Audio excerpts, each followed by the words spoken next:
ഇന്ന് നമുക്ക് നാടൻ പലഹാരമായിട്ടുള്ള ബസിയപ്പത്തിൻ്റെ റെസിപ്പി നോക്കാം കേട്ടോ. ഒരു കാസേറോളം പച്ചരി എടുത്തിട്ടുണ്ട്. അതിലേക്ക് ഇതാ വെള്ളമൊക്കെ ഒഴിച്ചിട്ട് ഒരു 2-3 മണിക്കൂറെങ്കിലും പൊതിർക്കാൻ മാറ്റി വെക്കുക. അതിൻ്റെ കൂടെ തന്നെ വളരെ കുറച്ച് ഉഴുന്ന കൂടെ ചേർത്ത് കൊടുക്കാൻ മറക്കല്ലേ. ഇനി ആ പച്ചരിയൊക്കെ നല്ല വൃത്തിയിൽ കഴുകി എടുത്തിട്ട് ഒരു പിടിയോളം ചോറും കുറച്ചധികം തന്നെ തേങ്ങയും ചേർത്ത് കൊടുക്കുക. എല്ലാം കൂടെ നന്നായിട്ടൊന്ന് യോജിപ്പിച്ച് കൊടുത്തതിന് ശേഷം മിക്സി ജാറിലേക്ക് ആഡ് ചെയ്തിട്ട് നമുക്കിനി അരച്ചെടുക്കണം. അരക്കാനായിട്ട് വെള്ളത്തിന് പകരം ഒരു 1/4 ഗ്ലാസോളം കള്ളാണ് ചേർത്ത് കൊടുക്കുന്നത്. ഇനി അതിലേക്ക് മധുരത്തിന് ആവശ്യത്തിന് പഞ്ചസാര കൂടെ നിങ്ങൾക്ക് ആഡ് ചെയ്ത് കൊടുക്കാം. ഇനി നല്ലതുപോലെ ഒന്ന് അരച്ചെടുത്തതിന് ശേഷം ഇതാ പാത്രത്തിലേക്ക് മാറ്റുന്നുണ്ടേ. അധികം കട്ടിയല്ലാത്ത രീതിയിൽ ഏകദേശം ഒരു ദോശമാവിൻ്റെ അതേ കൺസിസ്റ്റൻസി തന്നെയാണ് കേട്ടോ അരച്ചെടുക്കുന്നത്. ഇനി ഒന്ന് നന്നായിട്ട് യോജിപ്പിച്ച് കൊടുക്കുന്നുണ്ടേ.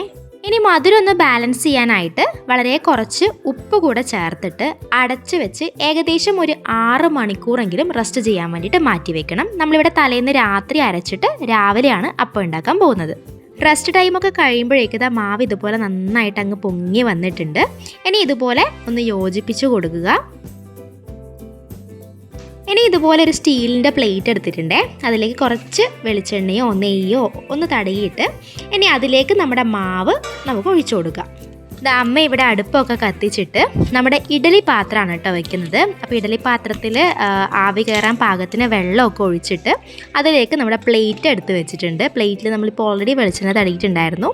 ഇനി അതിലേക്ക് നമ്മുടെ മാവ് അരി ഓൾറെഡി നമ്മൾ അരച്ച് വെച്ചിട്ടുള്ള മാവ് അതിലേക്ക് ഒഴിച്ചു കൊടുക്കുക. നിറയെ ഒഴിക്കണമെന്നില്ല, ഏകദേശം ഒരു 1/4 പോരെങ്കിലും നമ്മൾ ഒഴിച്ചു കൊടുത്തിട്ട് അടച്ച് വെച്ച് നമുക്കിനി വേവിച്ചെടുക്കാം. എക്സ്ട്രാ നമുക്കൊരു ടേസ്റ്റിന് വേണ്ടിയിട്ട് അണ്ടിപ്പരിപ്പ്, മുന്തിരി പോലുള്ള ഐറ്റംസ് ഒക്കെ ആഡ് ചെയ്യാം കേട്ടോ. പക്ഷേ അത് ഈ ഒരു ടൈമിൽ നമ്മൾ ആഡ് ചെയ്ത് കൊടുത്താൽ ആ ഒരു മാവിലേക്ക് അതങ്ങ് അകത്തേക്ക് പോകുക ചെയ്യുക. അപ്പം നമുക്കിങ്ങനെ ഒരു ഡെക്കറേഷന് വേണ്ടി കാണാനൊന്നും കിട്ടത്തില്ല. അപ്പോൾ അത് വേണമെങ്കിൽ നിങ്ങൾക്ക് കുറച്ച് കഴിഞ്ഞിട്ട് ആഡ് ചെയ്ത് കൊടുക്കാം.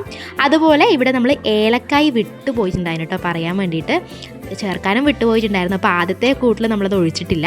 രണ്ടാമത്തെ തവണയാണ് ഏലക്കായ് കൂടെ ചേർത്തിട്ടുള്ള മാവ് ബസിയിലേക്ക് ഒഴിച്ചു കൊടുക്കുന്നത്, പ്ലേറ്റിലേക്ക് ഒഴിച്ചു കൊടുക്കുന്നത് കേട്ടോ. പിന്നെ അതുപോലെ ഏകദേശം ഒരു പകുതി മുക്കാലോളം വെന്ത് കഴിഞ്ഞാൽ ഇതുപോലെ അണ്ടിപ്പരിപ്പോ മുന്തിരിയോ നിങ്ങൾക്ക് ചേർത്ത് കൊടുക്കാവുന്നതാണ്. ഇതൊക്കെ ചേർക്കുമ്പം കുറച്ചുകൂടെ ടേസ്റ്റ് ആയിരിക്കും കേട്ടോ. നമുക്ക് അപ്പം കഴിക്കുന്ന സമയത്ത് നല്ലൊരു ടേസ്റ്റ് ആയിരിക്കും. അതപ്പോൾ നമ്മൾ ഇഷ്ടത്തിന് നമുക്ക് ചേർത്ത് കൊടുക്കാം. നന്നായി ആവിയൊക്കെ കയറി ഒന്ന് ചൂടൊക്കെ ആറിയതിന് ശേഷം ഇതുപോലെ അപ്പം അങ്ങോട്ട് മുറിച്ചെടുക്കുക കേട്ടോ.